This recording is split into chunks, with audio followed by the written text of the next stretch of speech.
Yon mga boss, mga idol, isang mapagpalang araw po sa ating lahat.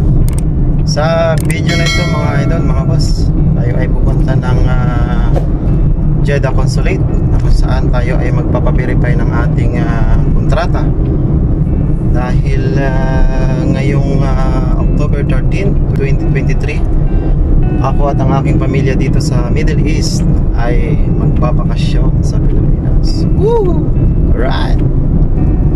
Ang verification ng contract mga boss, ito daw yung pinaka basic requirements or kailangan ng isang OFW kung kayo ay uuwi ng Pilipinas, dahil hindi po kayo makakabalik ng inyong employer kung kayo ay walang employment contract verification. So isa to sa napakahalagang requirements na dapat ma-provide nyo bago kayo magbakasyon. Sa aking kaso, dahil ako ay change employer name, ay kailangan ko talaga magpa-verify ng contract. Pero yung iba naman at same pa rin ang kanilang employer, actually siguro yung mga yan, yung mga electronic na mayroon silang KEWA ba tawag doon? Ako kasi wala pa eh. So dahil nga ako change employer name, ay kailangan ko talaga magpa-verify ng contract, dahil hindi update yung aking balik manggagawa, yung aking old na kasi yung aking yung aking record. Dati sa aking employer ay Pawas Al Hoker, ngayon ay Sala Entertainment na. So diba, kailangan mo talaga siyang i-update. So kailangan talaga may provide ng HR department yung ating employment contract. At hindi lang contract, dapat meron siyang stamp ng Chamber of Commerce. So napakahalaga nung stamp na yun, hindi yung ordinary stamp lamang. At syempre dapat meron din siyang QR code, para pag in-scan yung ang QR code ay makikita nila yung details ng ating bagong employer. So aside dyan, dapat meron din kasamang company registration certificate, yung kasama din dyan yung ikama ng owner, at yung ating passport, Philippine passport, at yung ating residence ikama ID. So hindi ko lang sure mga boss kung ito nga yung requirements na talagang kailangan dyan sa pagpapaverify. So mamaya malaman nyo mga boss, kasi nag-rely din ako sa mga YouTuber o yung mga napapanood ko sa YouTube, at hopefully tama yung nakuha ko, dahil yung iba kasi na napapanood ko sa mga YouTube ay ang daming requirements, kaya minsan ako yung naguguluhan talaga. Kaya buti na nga lang merong akong isang kaibigan din at katrabaho na umuwi lang recently, at doon ako nag-rely din sa kanyang requirements na na-provide nung nagpa-verify ng contract. Kaya hopefully wala siyang hindi siya magkakaproblema dun sa requirements na aking na-provide. So mamaya mga boss, i-update ko kayo kung yung bang aking mga requirements na dinala ay okay ba doon sa Polo. So yun lang mga boss, maraming salamat po. Update ko kayo later. Bye!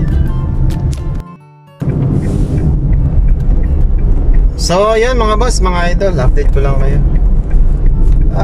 Doon sa aking pagpapaverify, mga boss, mga idol, muntik nang ma-reject. Sabi nung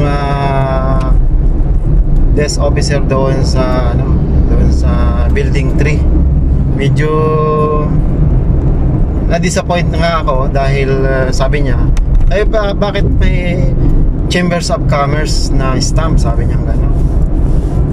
Eh sabi ko, kasi po galing siya sa Riyadh, doon kasi yung opisina namin, kaya may stamp siya ng Chamber of Commerce. Sabi niya kasi dapat kiwa daw yung i-provide ko. Sabi ko sa kanya, sir, hindi pa makapag-provide ng kiwa yung aming company dahil bagong lipat nga ng ano nito, employer name. So hindi pa siya talaga hindi pa siya mapaprocess, at kung i-process man ay hindi na abot to sa aking bakasyon. Ayun, sabi niya gano'n. Tapos tinalikuran niya ako. Buti na lang may isang lumapit sa akin na pero bago yun, shout out sa iyo sir, dapat bago kayo magsalita ng gano'n ay dapat check nyo muna or inilalapit nyo muna dun sa dun sa gagawang tao. Hindi nyo ba alam mga sir, masyado na ako na-stress dyan sa requirements na yan, dyan sa verification of contract na yan. Tingnan nyo ha, muntik na akong tawag dito, may scam, ma-hack yung aking app share.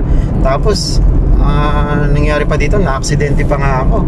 So alam niyo yun, sobrang stress na talaga ako dyan sa sa pag-process ng mga requirements niya sa pag-uwi. Dati naman kasi wala naman kasing ganyan eh.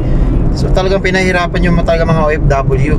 Hindi naman kasi ganung hindi naman kasi ganun talaga kadali kumuha ng mga requirements na yan. So sana naiintindihan niyo yun.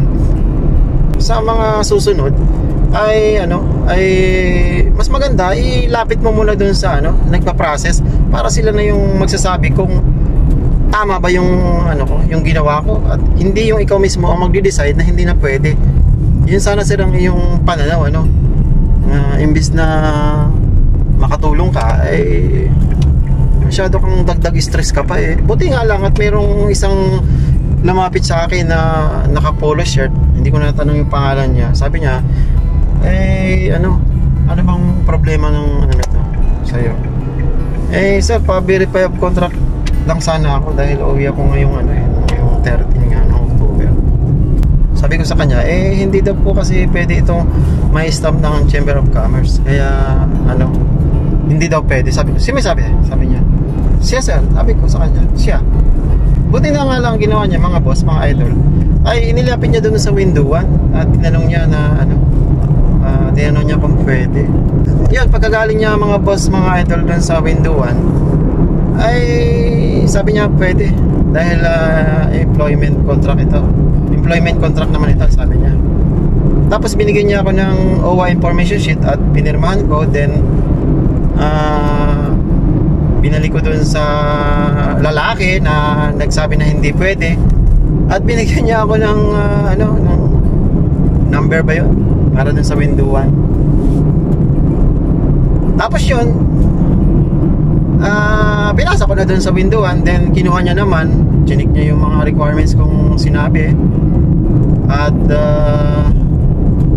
yun, sabi niya magbayad ako ng 134 riyal. So yun, nagbigay ako ng 200 at siguro bukas niya pa ako susuklian dahil bukas ko pa makukuha yung aking employment contract na dumaan sa kanila para ma-verify. So yun lamang mga boss, mga idol. Update ko kayo bukas kung ano na yung status ng aking pagpapa-verify. So medyo medyo na-stress lang ng konti. Right.